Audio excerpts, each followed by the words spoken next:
Si ufahari kuolewa na mwanaume maskini. Si ufahari. Namwambiaga mtoto wangu wa kiume, si fahari kuoa mwanamke maskini. Sio ufahari. Yaani usikilize moyo wako.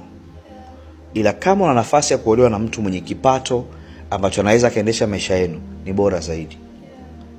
Kama unaweza kuoa mwanamke ambaye cha kwenu mtachanga pamoja na kusogea mbele, na sio kuwa umeoa matatizo ya ukoo wake, just do it. Yaani si fahari kuoa mwanamke ambaye mnaingia kwenye ndoa unaanza kusolve matatizo ya familia yake.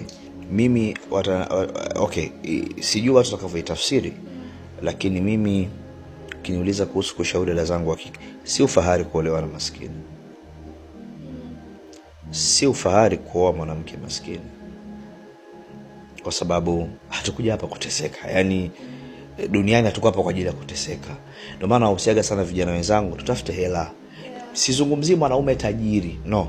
Yaani sizungumzii mtu uolewe au uoe mwanaume au mwanamke tajiri, no.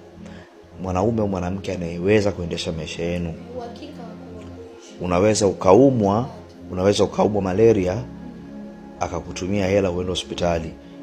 Unaweza ukampigia simu, babe, nyumbani umeisha umeme, akakutumia na sio kuuliza kwa hiyo tunafanyaje. Yaani ukiwa kwenye level ya mwanamke au mwanaume upo naye kwenye mahusiano, na hii ni pande zote. Unajua haijaandikwa lazima mwanaume amhudumie mwanamke wake. Kama yeye mwanamke unacho kuliko mwanaume wako, mpe.